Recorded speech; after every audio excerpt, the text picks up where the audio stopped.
Welcome to episode number 139 of the Eavesdrop podcast, the award-winning Eavesdrop podcast. We actually nominated to do that this year. We're nominated as an esports award again this year.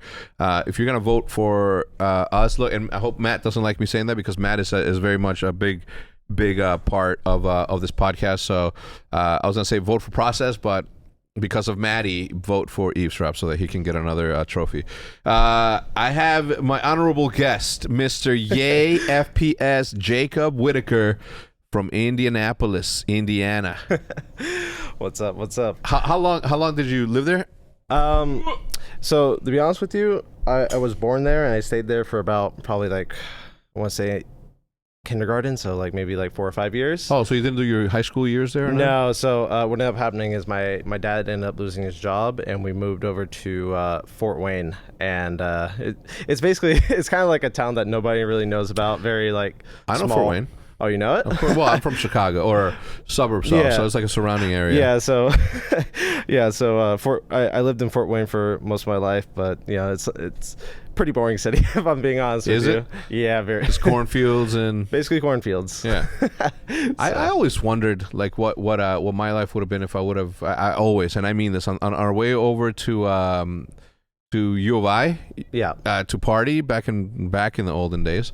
I used to whip my sister's 1993 Intrepid. No, 93 would have made me 13. 1997 Intrepid. Yeah. Used to fucking cruise from Chicago all the way down to U of I. We were there to paint trains, but you know we also went to a couple of shows. Yeah. Very early on. All right, so Yay, world champion. We came up short this last one. Yeah. It was a little sad. I don't know. It's like one of those weird things where we just kind of felt a little bit disconnected just as like a team. And I think that sometimes that happens. Like I feel like with every team you have like your ups and downs, and then sometimes you're not always on point. And it felt for this like last tournament, like we would get like man advantages, we would be up numbers or something like that, and then somehow we would like throw it away, or we wouldn't be playing together as much as we should, and it was just a weird tournament overall, I think. Yeah. I watched. You know what's crazy is that when I started watching, obviously after the merger happened, I started watching, and I had forgotten how long those games were. Right? Yeah. Because Counter-Strike tournaments were very, very long. Oh yeah. I know that you started in Counter-Strike. You grew up watching OpTic, but you Counter-Strike is the thing that sort of pushed you into professional gaming. Yeah, so prior to Counter-Strike, I used to play Call of Duty, but it wasn't Call of Duty for console.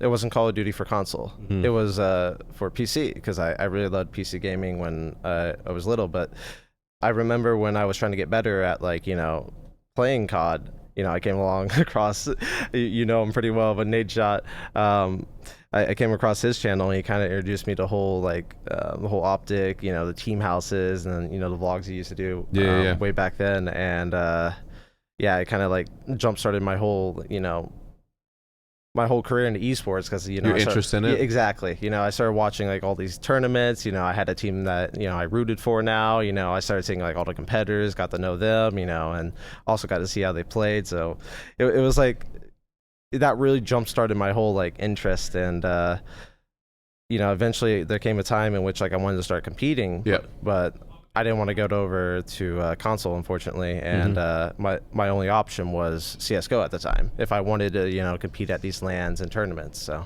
and when you were playing Call of Duty on PC, did you did you know immediately that you were like a little bit better than everybody else in the lobby? Well, yeah, a little bit. One of the other reasons I switched over was the leagues that I was in, there wasn't really much of like an anti-cheat. So I got non-stop accusations that I cheated. Oh, that you did? Yeah, and I remember even specifically there was a team that I was a part of, and I remember when I was playing like S&D, and you know how like S&D is in COD, there's only like 6 rounds. I was like 23-5, like on like multiple games. And I remember my own team like stopping the game, and they said, "Yo, nice cheats, you're out." and they banned me. Who, do you remember their names? I don't remember the names. Good. It was so forgotten. I bet you they haven't forgotten about you though. It was so long ago, but my own team kicked me out, and they kind of just like pushed me out of that whole league, and I'm like, well, fuck, what do I do then? You know? Yeah. So, yeah. Yeah, I mean, there's still like rampant cheats in Call of Duty. I was scrolling through TikTok last night, and Call of Duty gets fed to me, and probably now more that I've set it in front of my phone. But there was this one guy like streaming his cheats, and he was playing Warzone. And I've been seeing that more. Yeah, he saw everybody's name on the map, everyone's name on the map, and that's how he was able. And he was like laughing and having a good time, like you know what I mean, like very fucking weird. It just.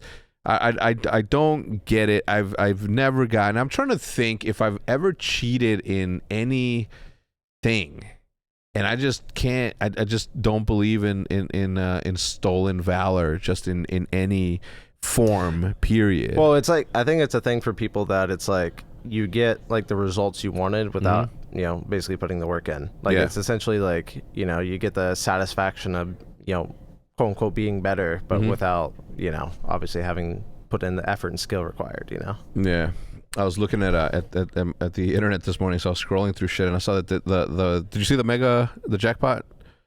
No, I haven't. So the jackpot Mega Millions got up to $1.28 billion. That's actually absurd. $1.8 billion.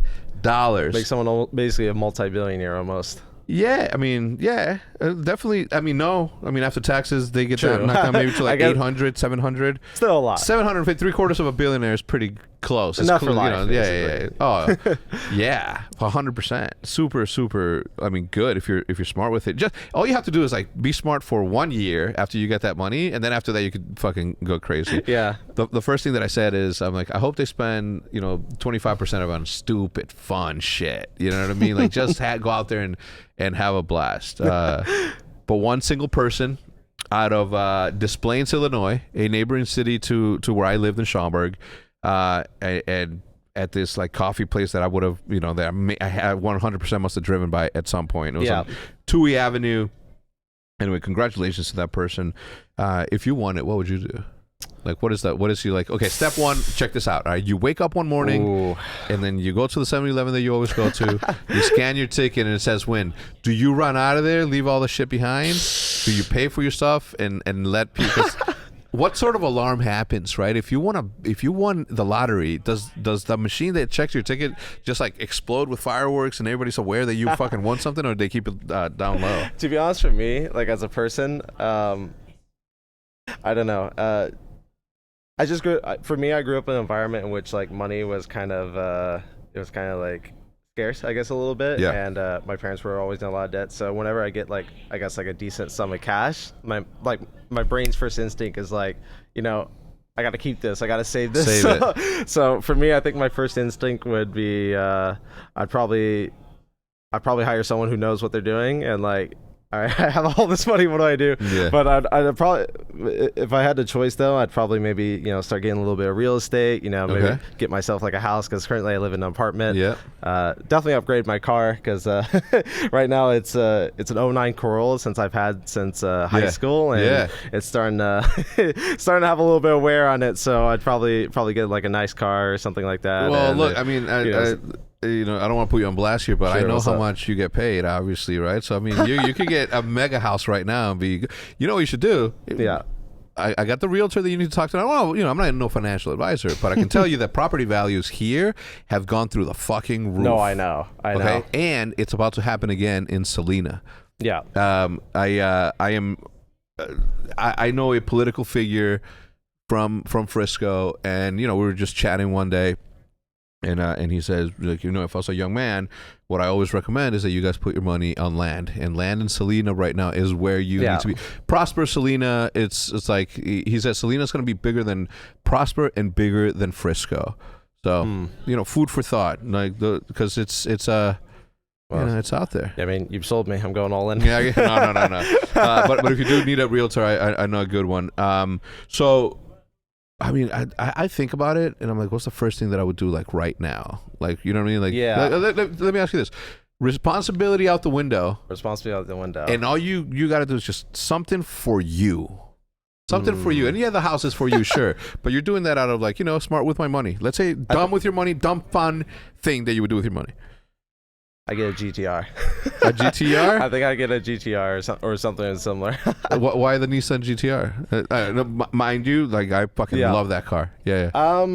It was just a car that like, when I was when I was growing up, it was like, that is a sick car. Mm-hmm. And I remember one of my friend's buddies had it way back when I was in high school, and he actually drove me around in it with me and my friend in the car, and it just has a memory on me. So I think I get myself a nice GTR. A nice Nissan GTR. Yes, Let me sir. see. Nissan 2000 and what are we at? 2022 price. Let's see how much we're talking about.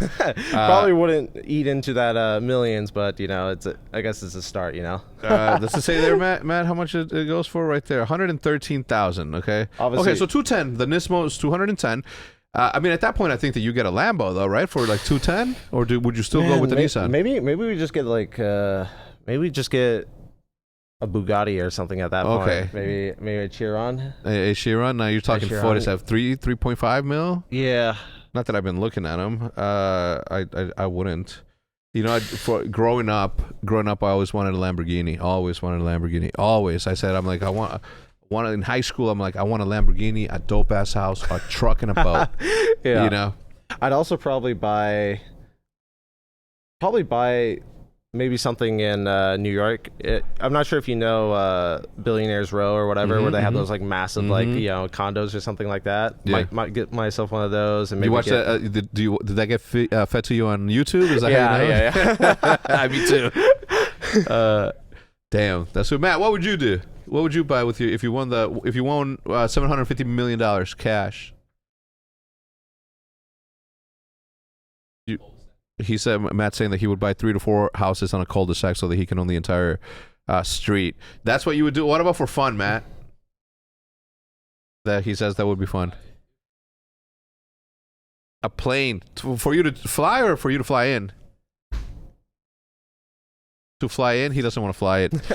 But I think even before that, I'd probably as well just help out my family a little bit, make sure they're secure and like set up for life. Yeah, that's not fun though. Yeah, that's I know. responsibility. I know that's responsibility, but it's also like I don't know. It's like above all else, I want to make sure that happens. Yeah, of like, course. That's like fun, I guess, for me as well. Like seeing them happy and successful. So yeah. All right. Well, at least you didn't say I would upgrade my PC or what I mean. Which is the majority of the people that I've known in the space that have become rich essentially, like they all reinvest their money into their content, which is like pretty much what everyone does. You know what I mean? Like I've never met somebody that has made millions of dollars that didn't reinvest a lot of it back into the content that they create, right? So that they can have some longevity. I don't know what I would do. I'd probably buy a Lamborghini, like right off the rip. And but the other thing is like once I do that, it's like what is there left for me? That's the thing is like there's not like after you buy maybe a few properties or you buy like a new car and you take care of like the rest of your family, you still have so much money kind of like left over. Like it's it's crazy. It's just like I don't know what you spend it on at that point. Yeah, jet would be nice, but the jet's like it's transportation. Like I don't mind. Yeah, first class is good. Yeah, it's not a jet, but it's still pretty good. Yeah, I mean, yeah. I guess you could go the whole jet route, but yeah, I don't know. You were saying that Iceland. That's what it was, Iceland, right? Yeah, one of the most beautiful countries you've ever been to. Incredible. Like I was telling you before, the hotel that we were staying at, there was like right outside the window was a full view of like crazy mountains and stuff like that.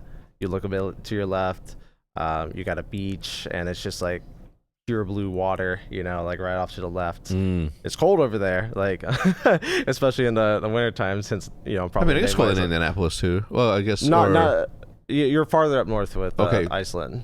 Oh yeah, way up there. But it gets pretty cold over there. But man, I can't say enough good things. And then like some of the views, and then they got the natural like hot springs, and they even pump it into the hotel, the natural spring water and all that stuff. Like the water gets so hot like over there. Like they have like a really like safety gouge that's like, yo, warning, if you go way above this will burn you. You know? So like know what you're doing. Kind of thing.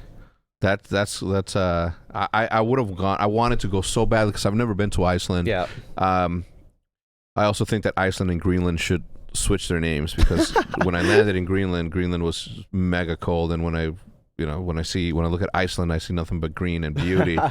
Yeah. Now that I'm looking at these pictures, I regret not going, right? Because the rule was this. I wanted to go, but I wouldn't have been able to hang out with you guys. Yeah, that's the kind of thing with those tournaments is like they're a bit stingy on that kind of stuff where, you know, you have like a 6 or 7 person limit and then nobody else kind of thing. Even if I don't want to eat their food or drink their water? I don't, to be honest with you, I don't know. They're just I think it was COVID related. Yeah, it was a quarantine thing actually. Because at least before this last event, you're required to like stay like a week there. Mm-hmm. So if there's any COVID symptoms or stuff like that shows up, like you deal with it then, and then you recover and have a chance to play on stage. Or if you did catch COVID on the trip, it'll show up, you know, early on. So they had a little quarantine period just for safety. They said if you want to go and be with the team, you have to be there for 2 weeks the way that they are, and you have to be with them. You can't go, places or whatever. Yeah. So, I mean that kind of. I mean, hopefully next year will be a little bit better. To be honest with you, I think this next tournament they'll be a little bit more loose with it. You know, considering they're now giving crowds and like you can be a part of it. I think they'll loosen up because last time we didn't have a quarantine period, which was like the first event I've been to that they didn't have a quarantine one, but. And traditionally, obviously, they have. And look, no one's saying that they're wrong, right? Obviously, with good reason. COVID is nothing to fuck around with. Right. Me having experienced it three times, twice where I got really sick, and then third time from the party that I had no symptoms from. You were asymptomatic, basically? Yeah, you missed out. Well, who got it at the party? FNS? It was FNS and Crashies. Crashies. Yeah. I mean... I caught it. Apparently, my wife and kid caught it. It took them out. Like they were like laid out for like a full week. Still didn't help around the house. You know what I mean? Like I was just like, that's alert. I have allergies. Thankfully, I've been able to dodge it like this whole time. I have not caught it yet, but maybe at the same time I have. Yeah, and I don't know. Didn't know symptoms. Yeah. So who knows? I wouldn't have known that I had it unless I tested just out of the blue, and I'm like, I feel fucking great. Like I have no cough, no fever, no nothing. So You're just chilling, yeah. Yeah, but I'm around them, right? Like, I'm around Liv and Jude, and I was like, let me take it, and then boom, blue fucking line, and then by the next following days it wasn't. So I would have had to hang out with you guys for 2 weeks, and I was just like, I can't leave home. I had to go to New York, Toronto for Call of Duty. Yeah. I like to travel with the teams, right? Yeah. To support, to be there, to hang out. You know what I mean? It's just an experience, you know? Yeah. Yeah. So I'll be there for Istanbul, for sure.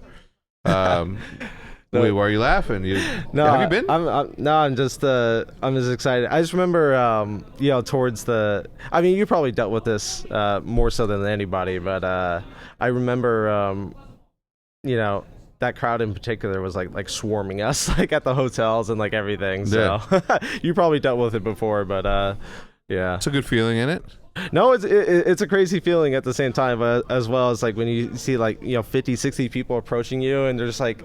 There's a big commotion and more people start coming. You're just like, we got to get out of here, especially awesome. We got to go. Yeah, I'm definitely planning on going to Istanbul. I believe. Do you know the days for that, Matt, or do you? I think September what? It's gonna be, I think, late August, because I think we fly out the 16th or 17th for a boot camp in Poland. Yeah. So we're initially gonna go there to boot camp because. I'm not sure if you know this, but North America kind of is like how the Europe region is in Call of Duty, essentially, where maybe not to the same degree, but it's kind of like where I feel like North America is a little bit weaker of a region right now, just because like Europe has a much bigger player base like involved. Like I think it's like more than double like what we have, and there's obviously maybe a few culture things. But so like that's why we kind of have to fly out there, because we're not playing the best, I guess, the best teams in the world. Yeah, and you need that. You need that good practice. We need that practice because it's kind of hard to go from like much weaker and then you get flung into like much stronger opponents who like. Not only do they do stuff a lot differently, they also adapt differently than like what you're used to. Because kind of right now, I feel like a lot of the NA teams kind of follow what we do, or are inspired a lot by we do, and we don't see a lot of like different stuff, right? Yeah. But when we go to Europe, they have like their own completely different play style and take on it. So it's a lot different. So that's why we're flying out there. Do you guys who are you guys boot camping with? If you can say, I mean, I don't know what the secrecy thing is. Honestly, I forget the name of the. I forget the name. It might be Kingwin. I'm not too sure. Oh, cool. Then I know that name. Yeah, Kingwin. Matt, did we find out what it is, or did you look it up? Valorant Champions happens to be September 2nd through the 18th, which means that it's the weekend of the 18th. Yeah. Yeah. So September 18th. Yeah. So I would leave probably. On Matt's birthday. Happy birthday, Matt. September 15th. Right, Matt? It's on my calendar, dude. See? I care. Yeah, so... My birthday will be in Istanbul as well, actually. Really? Yeah. For real? Like, what a... Valorant tourney. It'll be on the 9th, so... Hell yeah, I was born on the 9th, too. Oh, February actually? 9th. There. Yeah, big nines. Okay, so... Obviously, like on this last go around, we felt strong going in there. Obviously, being the defending champions, you mentioned there was a little bit of like play by play, day by day, sort of like misalignment on teamwork, or it happens though, right? Like it isn't. Yeah, it's like I said, I think it happens with like every team, especially like the longer you go. Like you're gonna have like your good and bad days, and honestly, that was just.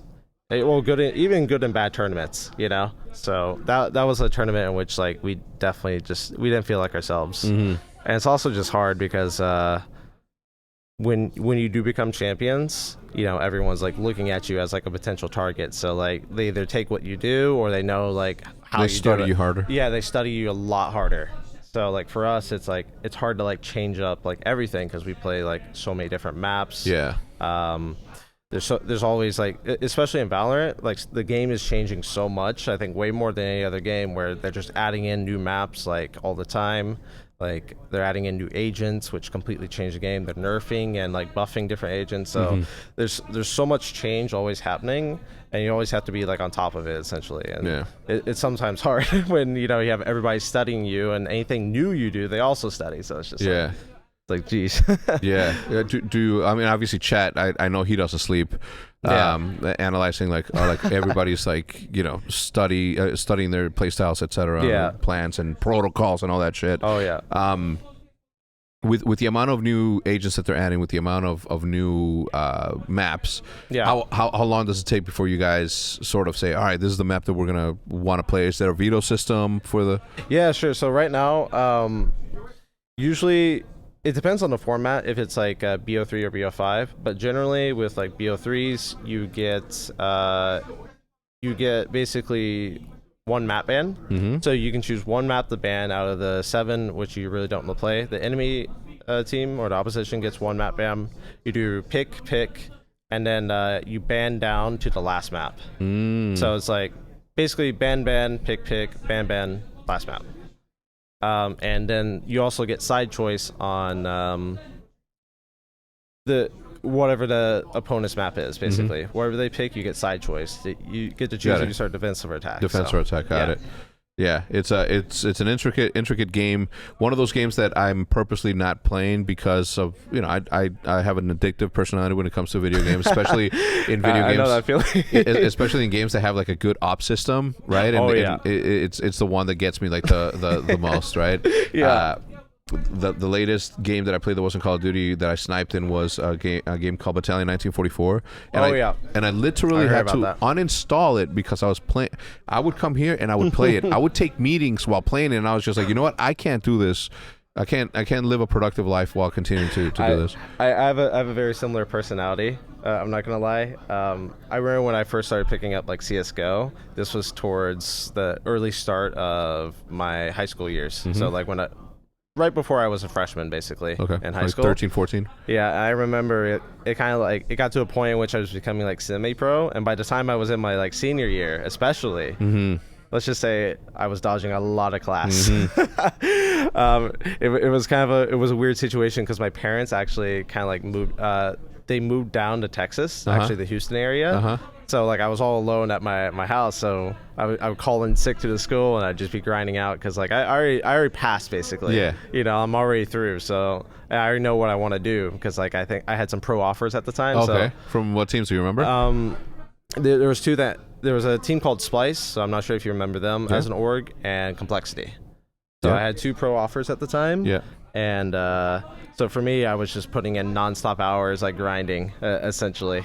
That's and nothing wrong with that. I was like, yeah, you know, kind of screw school, and that was an interesting period, which I don't recommend people do, but you know, for me, it was just, dude, when you know what you want to do, exactly, yeah, yeah, you know what I mean, like Yeah. pursuing something, especially when you're at that level, when there's actual possibility and income that you're going to generate from doing that. Yeah. It is almost a disservice to your life's worth, yeah, to your skills worth, to what makes you you, if Yeah. you don't take advantage of an opportunity like that. yeah. I thought about it this way, to be honest with you, and I kind of look at maybe life this way as like, I don't know if it kind of just sucks. Like, I feel like a lot of people in general don't have the opportunity to pursue what they really want to do, and I almost feel like it's just like it's almost a bit of like a miserable life sometimes if you're unable to pursue what makes you like happy. 100%. If you're not able to pursue your passion or something like that, it's like it's just rough. To be honest with you, I know people are in that position, but I'm incredibly thankful that, you know, I was able to do like what I really enjoy doing, you know, because Yeah. at least Not for a lot me, of people get to. yeah, at least for me, because I don't know, there's not a lot of other things I find as enjoying as like, you know, competition. It's hard to get me interested in something, but like once I do get interested in it, it's like something that's like, you know, I latch on, you know. Yeah, were you competitive like early on? Did you play any sports? Or? Yeah, I mean, I didn't really play any sports, but I've been playing like FPSs kind of like since I was like 5, to be honest with you. I'm not sure if you ever heard of a game called Medal of Honor. Yeah, of course, Warfighter. Yeah, I played Warfighter. So when I was like 5 or 6, my dad like first introduced me to that game, and even my uncle prior to that, he introduced me to like Counter-Strike back when it was like in like, you know, 1.6 a little bit. Yeah. And you know, I played those games like so much, and they were they were so much fun. It was something that like I can't really describe. So that's awesome. Look, I from an addictive personality, from a competition standpoint, like there's nothing wrong with pursuing, you know, that career. I recommend it, and I know at points and at times, you know, it's not good to suggest something to just like the internet like that. You know what I mean? And I'll be like frank with you. It's like at the same time, it's kind of like it's a bit of luck involved too, because you need to have like, you know, the correct like opportunities, and not you know, even people in this like industry, like some of them got to where they are by like, yeah, they worked hard, but there's other people who also worked maybe equal, but they just got better opportunities. So there's like some luck involved into it too. So yeah, if you do want to pursue something, make sure you do have like a backup plan, obviously, because there is like some luck involved ultimately. So yeah. Yeah, again, I don't like to make that offer, but I also like find it like very difficult to not say it, right? Because like, yeah, it's very difficult to make it in the space, but also like the reward should be there too. The other thing is like you as a person, there's no lying to yourself, right? You know what I mean? Like there's no lying to yourself. You know whether or not you can make it as a pro, you can make it as a streamer. Yeah. If there's a slight voice in the back of your head that tells you whether or not it's true. Right? Yeah. And you can lie to yourself all you want, but at the end of the day, like facts are facts, and you're either good enough to make it or not good enough to make it. Yeah, I mean, you're not wrong. I think for me, like, kind of like that voice was always like, you know, I want to be the best. So, you know, and like that was like my driving force, you know, because like that is what I wanted to do and, you know, achieve, I guess. So we're going to take a quick break. I'm going to say hello to our sponsor this week. It happens to be Dave. And let me tell you a little bit about them. All right, yeah, give me a second while I say hello to the sponsor this week. The sponsor this week happens to be Dave. What is Dave, you're going to ask? Well, Dave is a banking application that can help you get up to $500 instantly with extra cash, right? We've all been in a situation at some point in our lives when we are a little bit tight on money. That's just a fact.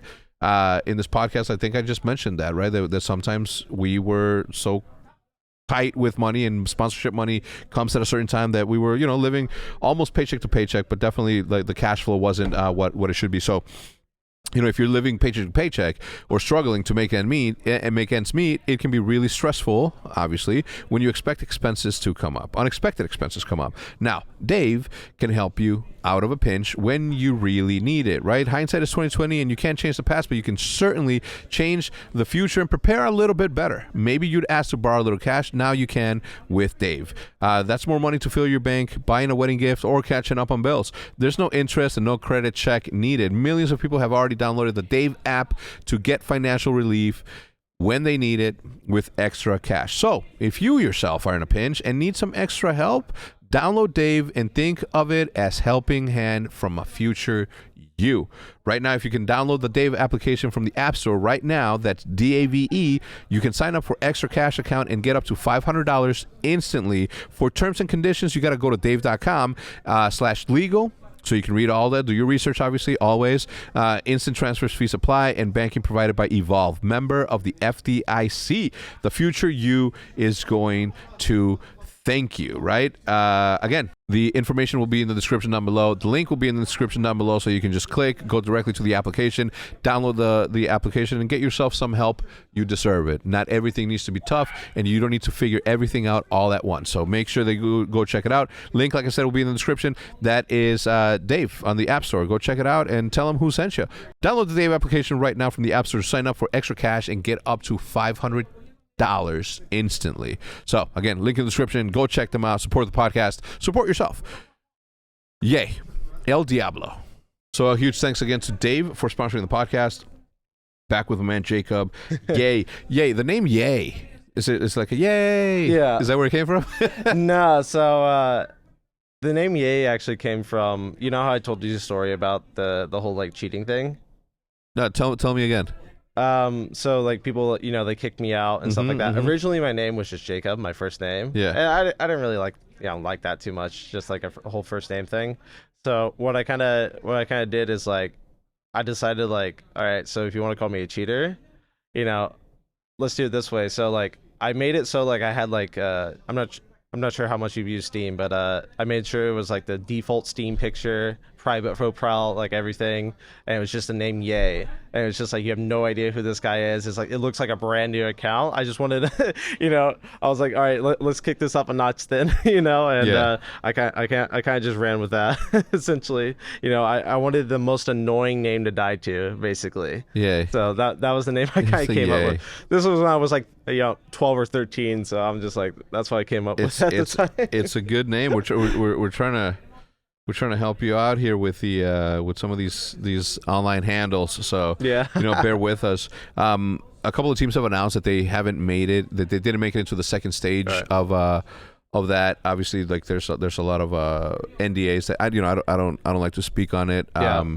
But we applied for the process. We're very excited about it. I'm very excited about it. I feel that the first time when we got accepted into the LCS and that application process, which in my opinion is very fair. Like they look at more than just who you are as an organization. They look at your plans, what you're willing to do, the whole thing. They look at your income, your investors. They do like a very like thorough which is important to me because there's a lot of leagues that just bring in people just to bring in people. They basically just bring it in if you have like the money, essentially, most of the time. Yeah, and they did pretty. They've done some. I mean, obviously, there were some orgs that should have made it last time that didn't make it. Yeah. But we made it, and I never really got a chance to work with that League of Legends team. Really good friends with oh my God, with my brother Roman, big eared, right? Yeah. He's super good. I still to this day like we DM once in a while when we're just chilling, but we had a really good time, and obviously I won't go into the story of OpTic and what happened during those days, but I didn't really get a fair chance to truly implement my brain and strategy into how I would have operated that team, which is unfortunate. I mean, it happened also with Overwatch, right? Like I really wanted to work with the Houston Outlaws. Not only was I in love with the branding of it, I mean, still think that that's one of the best, if not top 3, definitely brandings of all esports. Yeah. Just the creativity behind the logo for Outlaws is insane. Yeah, to be honest with you, I do like the approach that Riot is taking, because like from what I understand and what I've heard kind of like behind the scenes is how the application process is taking is like they don't really care about like how much money you're making. They don't really care about like what investors you have or like what stadiums or like whatever you have. They're purely interested in like what do you bring to Valorant esports, essentially. Like how are you going to grow the space and how are you going to contribute to the future of this esports. So they're focused more on like the esports longevity part of it, like basically ensuring that like you build up the space and you contribute to building Valorant, basically. And I think that's a really good approach because like it means like more content pieces, get more fans more involved, bringing in more fans and that sort of thing, rather than just like having like a slapping like a $10 million like buy-in on it and just being like, you pay this, you get in, and then that sort of thing. So I like the approach they're taking. I do too. One, I respect the fact that they're using people within the Riot organization that have that are actual like gamers, you know what I mean? They're actually like people that are interested. They're doing that. They would be doing what they're doing right now, whether or not they got paid. Right? The passion for them is bigger than it was. It's not like corporate, kind of like somebody bringing in somebody that has no idea what they're talking about. It's people who have been like more involved with the space like over a very long period. Yeah, look, I'm excited. Hopefully, we can make some make some waves. I would love a second chance to put some mustard behind what I feel is that Valorant is one of the most exciting esports that have popped up in the last decade. I would say decade because of how fast it's growing. No, it's pretty crazy, and I guess that's to be a little bit expected, just given like Riot's history, because obviously they're behind the biggest esports in the world. 100%. League of Legends and stuff like that. But it's a really unique game. It's like a combo of both like CS:GO, maybe a little bit of Overwatch, and also League of Legends with the abilities, ultimates, and stuff like that. It's like a combo of like multiple different things, like put into one, and it's like new, exciting, and they update it like way more than any other thing. So I think it has potential to be even like the biggest esports. I agree. Potentially at one time, at one point, if it continues growing and they get China involved. And one thing Not to jump around on a different topic. No, please do. It's a podcast, man. Talk about anything. But to go back to the franchising point, one thing I do hope they do is like right now, the Americas League. So for those who don't know, right now they're looking, I think, at least from like what I heard and what the leaks have said, is like they're looking around like 6 or 7 North American orgs, and I think it's off the top of my head, maybe it's like 2 LATAM teams and then 2 Brazilian teams. I could be wrong on this, but it's a little small. There's only going to be like 12 teams. And ideally, I'd like to see it increase, or if not in the future. I'd like to see like more orgs involved, considering, how much interest there is already. Yeah, of course.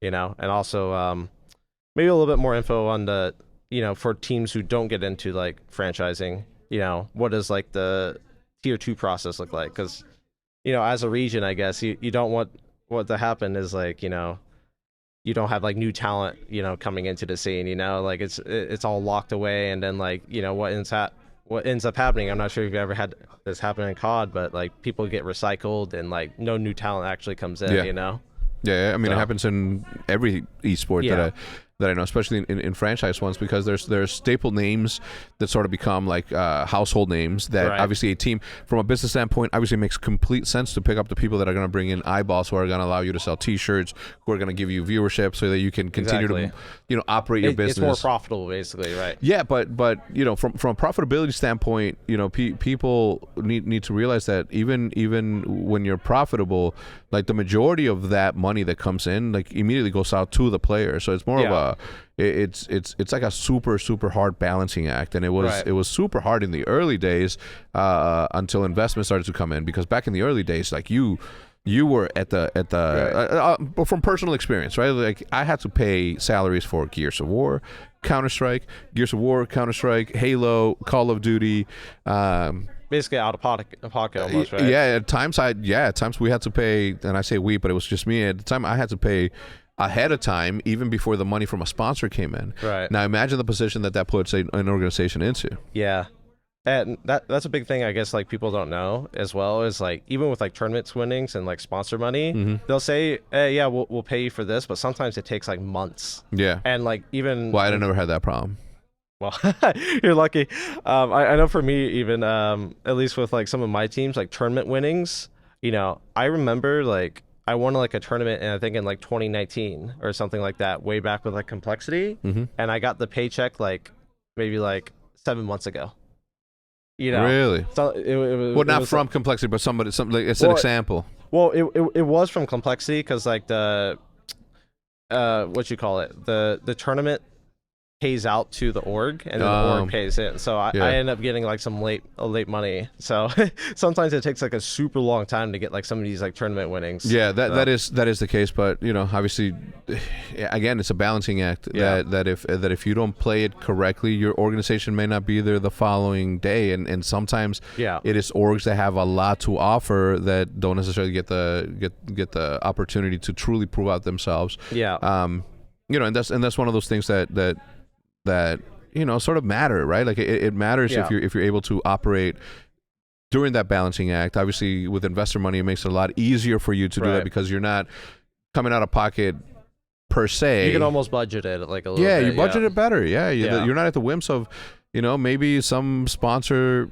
falls off the face of the earth, and you had budgeted that that $800,000 check, and you're like, oh fuck. You basically have guaranteed money that you can play with for like year or whatever. No, with the comfort and ease of mind that if you do put in your personal money, that money's going to be replenished at some point. More often than not, for me, it was like I put in the money and then just it never got paid back, just because OpTic was mine, so I didn't care. I mean, it is mine, but.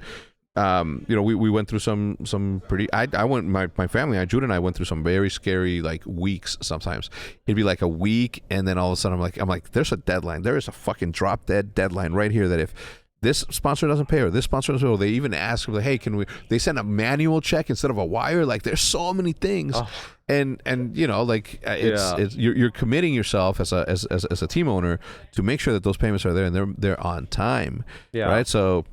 Yeah, it's a hard, difficult shot. But look, no doubt. Yeah, I think that we as an organization have proved ourselves to be here for the right reasons. We've been here from the beginning, and every team that we have, like, we invest a lot of time and money into to make sure that, one, we're competitive, but two, that we are able to provide some eyeballs on personalities that hopefully can grow with this org. So.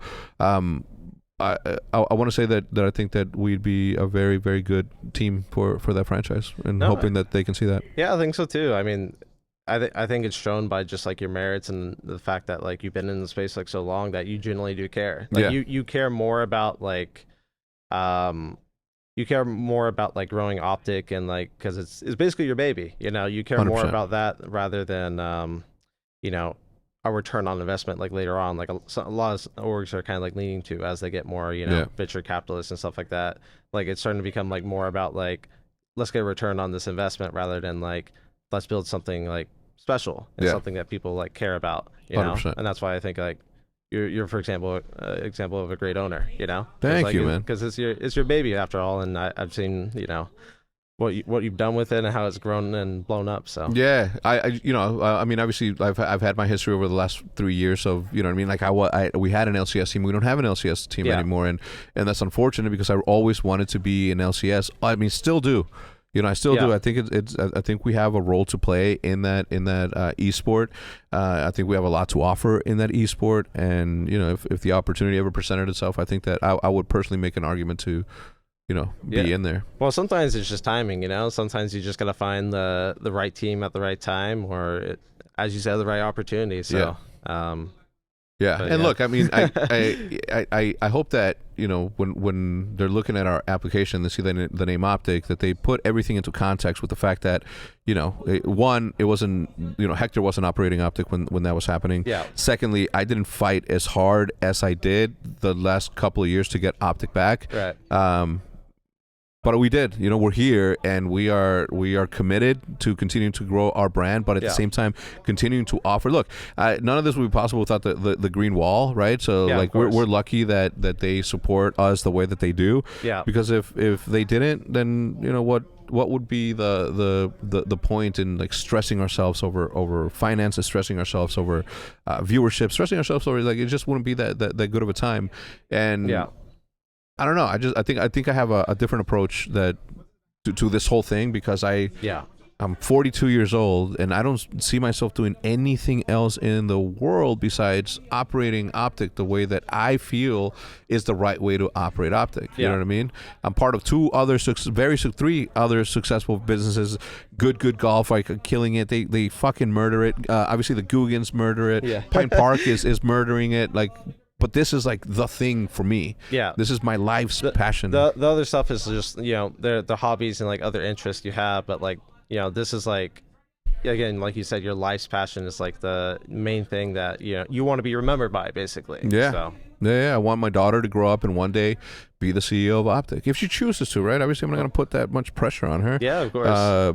Or a lawyer for OpTic, or I mean, I don't know. Whatever. Basically, be involved, hopefully, right? I do, man. I do. I want my grandkids to be involved. I want my great grandkids to say, my grandfather built this shit. Basically be the family business. Yeah. Yeah, it is. I mean, it is. It is.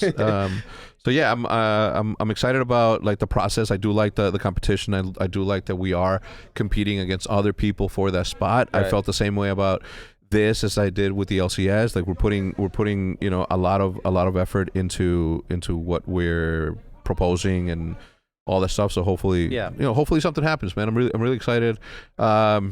If not, then, you know, we'll figure out a way to continue to be involved, some way, somehow. Yeah, of course. I hope.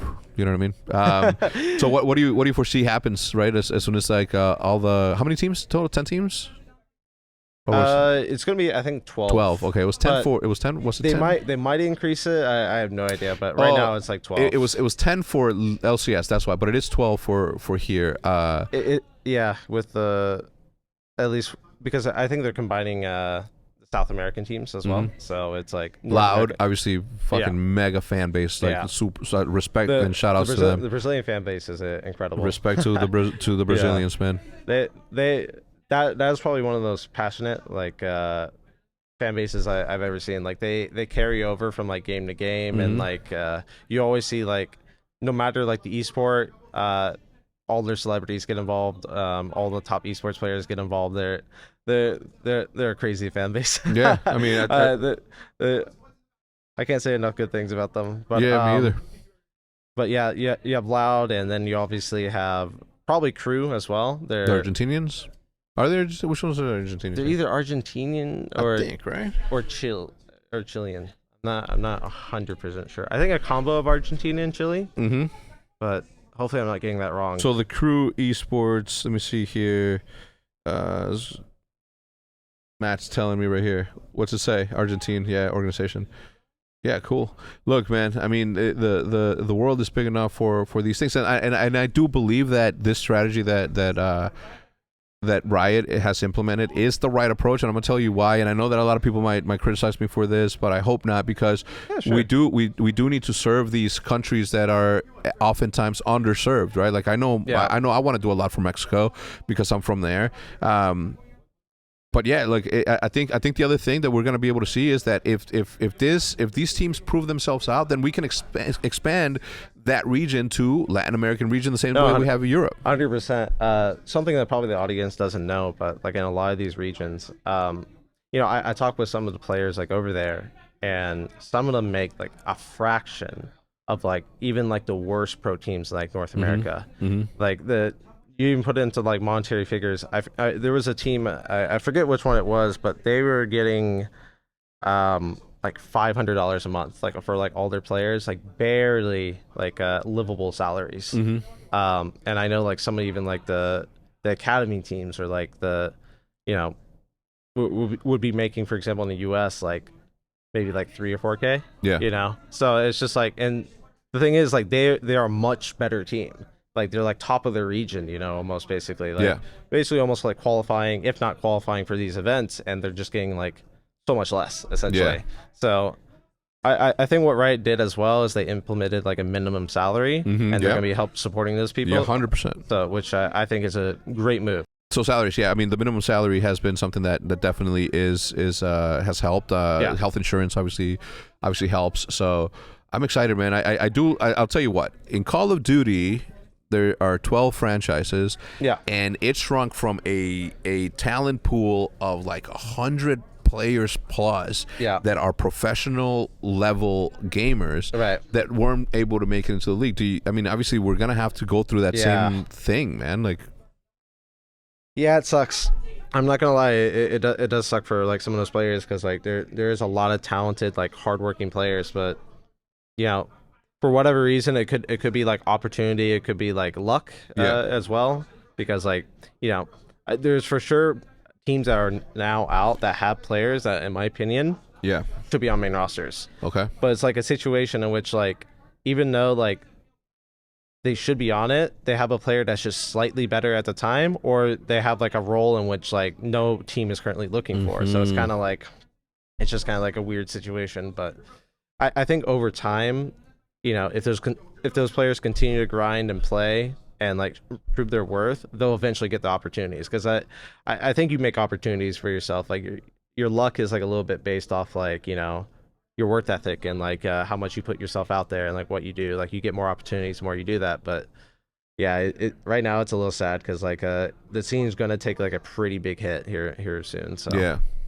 yeah, man. I mean, it's you know, growth. Obviously, like I hope that there's that, like in Call of Duty, the challenger scene is like so massively, underwhelmingly fucking supported by the league.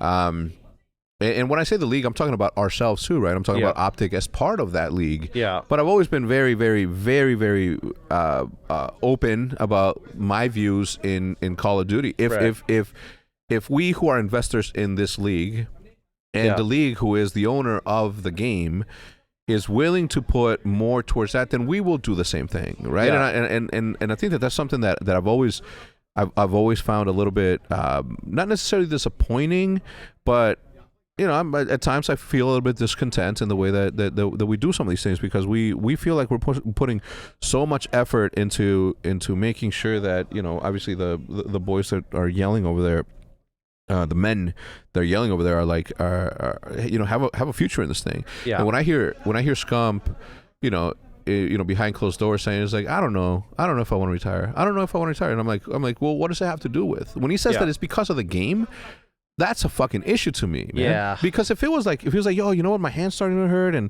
or like, to be honest, man, I don't feel like I'm gonna be better at just being a content creator. I want to take vacations. I wanna you know, do these different things. If it was that, I'm cool with it. But the fact that he's thinking or not considering retiring, but when he thinks about retirement because he's, you know, older, he says it's because of the game. Yeah, that's an issue for me.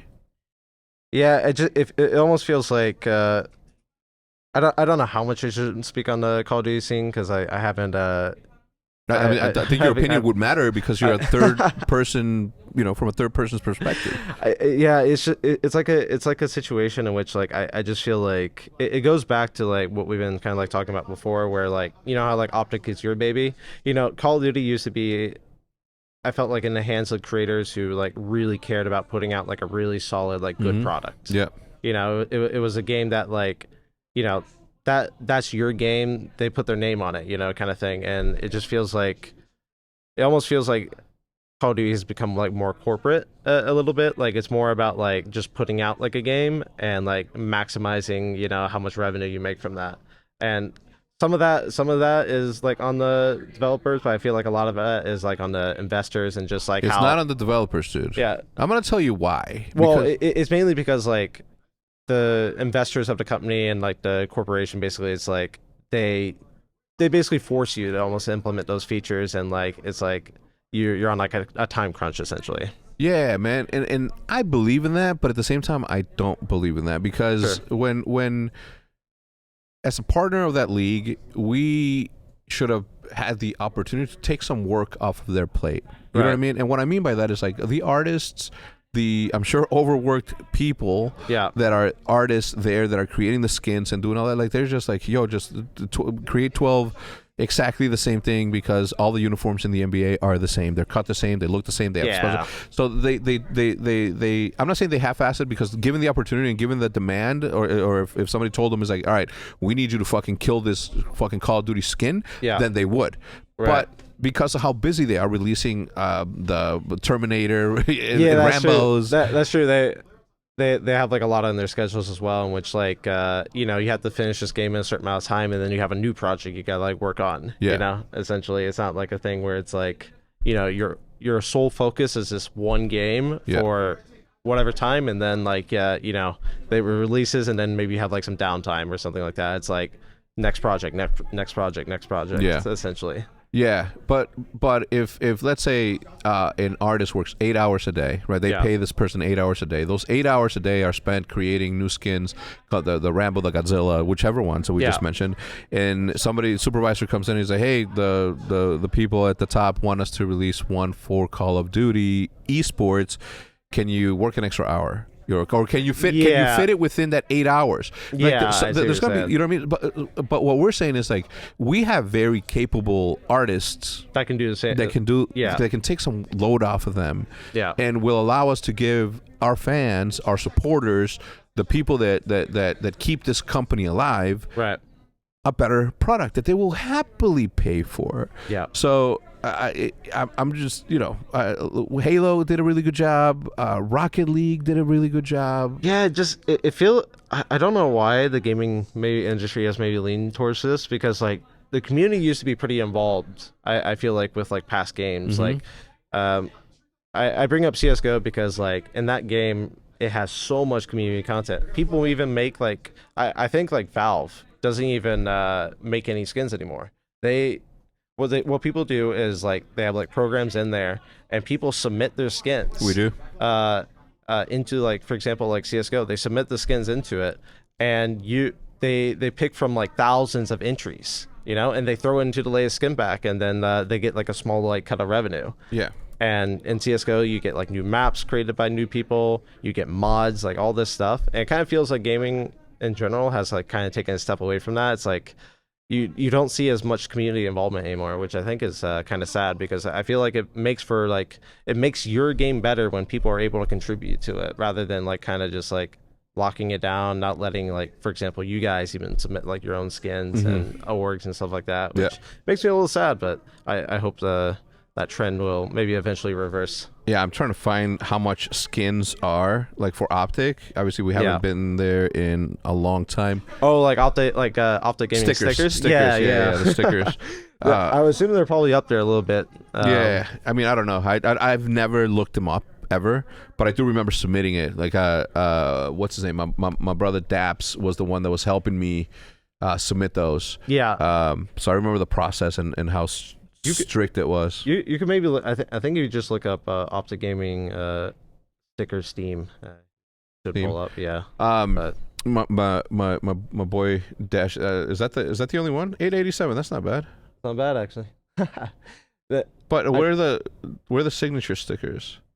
Okay, $94. Okay, it's getting up there. Some of them, like the 2017, are the much more, and some of them don't even have like prices on them. So they're priceless. Yeah, it's like, how much is this NFT? You know what I mean? Yeah. I saw my man Dashy walk by right now. Have you ever seen him play Valorant? Dashy? Yeah. Yeah, I actually played against them, and we're doing a content video, but unfortunately, a few people forgot to record, so it never got out there. But like it was like a 3 versus 3 against like the COD boys and like us.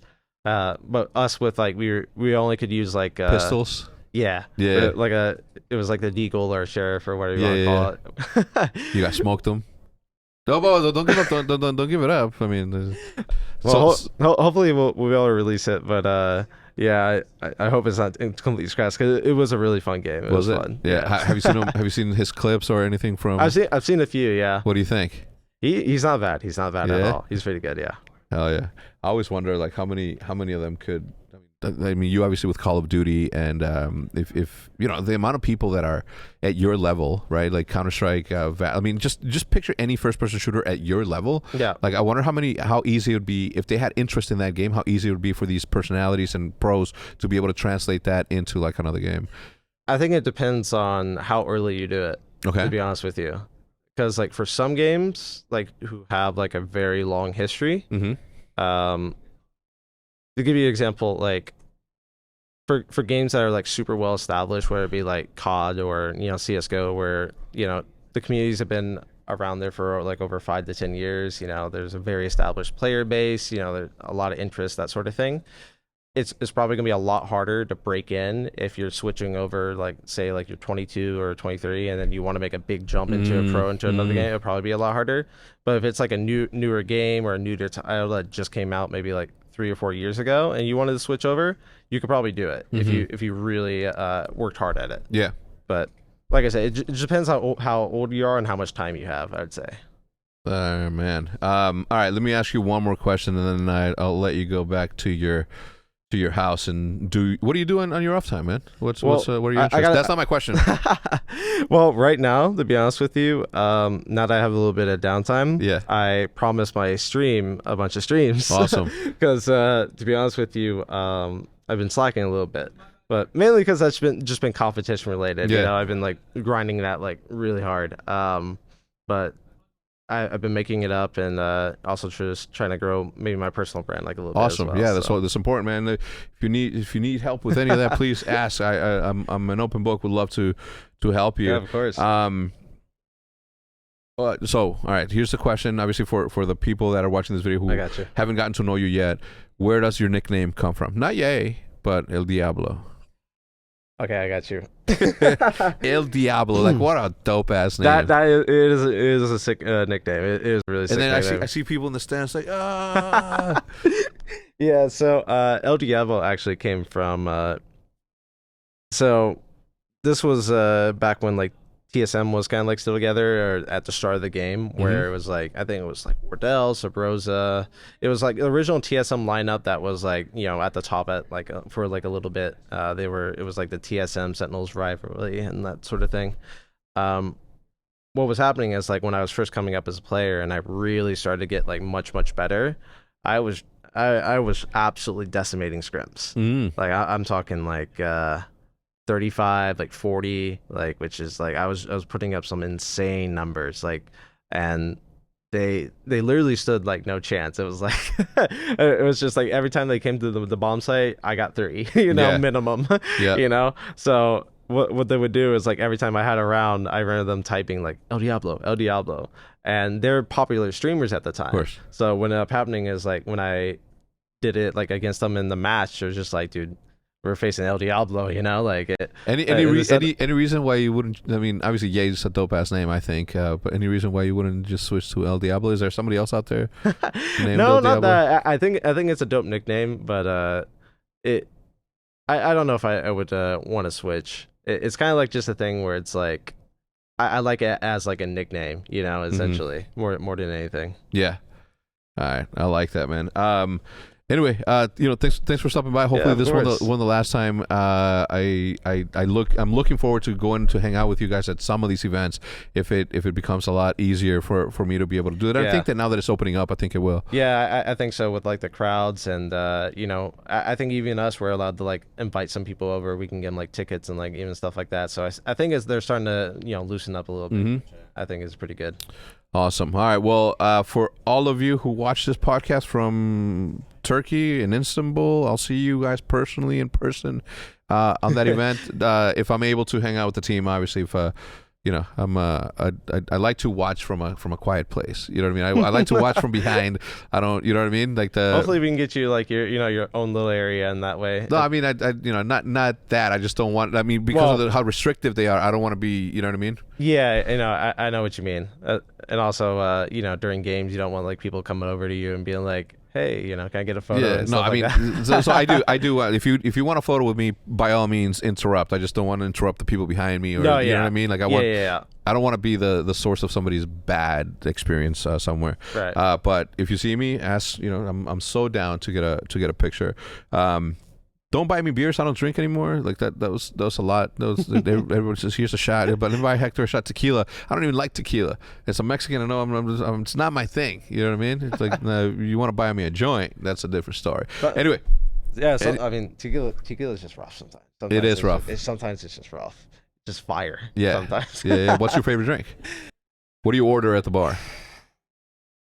Honestly, I don't really have like a favorite that like stands out. It's kind of like I always just open up the drinks menu and I look through at like like some of their signature drinks, whether it be like maybe like a more like old fashioned or it's like something that's like really like sometimes I go out there and get like something that's super like fruity or exotic, so it's just like I just like to experiment around, I guess. So I don't know. Yeah, I'm not a big fan of those of men who make fun of other men for them liking like Long Island iced teas or like something like the Blue Mother Effers.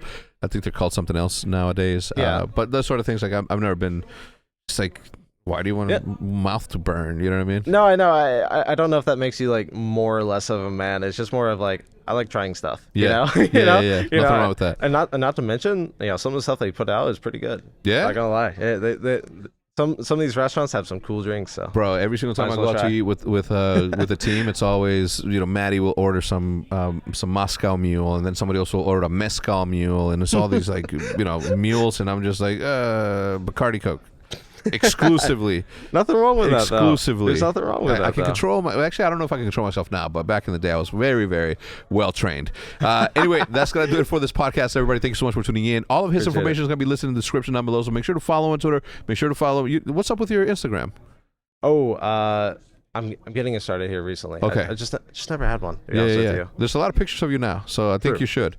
Although they are going away from pictures and they're doing more reels, they're trying to be more TikTok-ish. Yeah, for me though, the reason I don't have one is just usually I'm not like a big like social media person, to be honest with you. But now that I'm like, you understand the value though, right? Now, yeah, I see the value now. Yeah.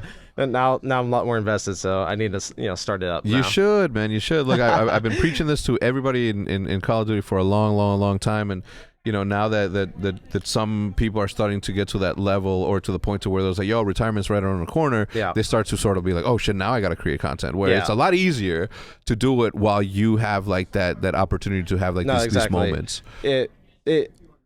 That is one thing I guess I'll end on the podcast is like if you are a player or something like that, do make sure you build up like your brand and personal value while you have that time, because otherwise, if you don't do that while the time you have, it's much harder to actually break in that space. Yeah. You have less attention on you and it's much harder to grow. So yeah.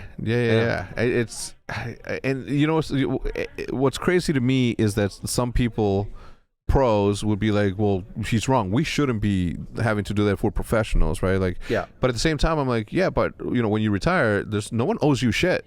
The other thing is like me advising for players to do this doesn't benefit me. In fact, it affects me, because if they're big enough, they're going to demand more money from me, and gladly I'll give that to them. You know what I mean? If they're bigger, they get more, period. If you're doing the extra work, you get paid. That's bad for me. I'm spending more money at that time.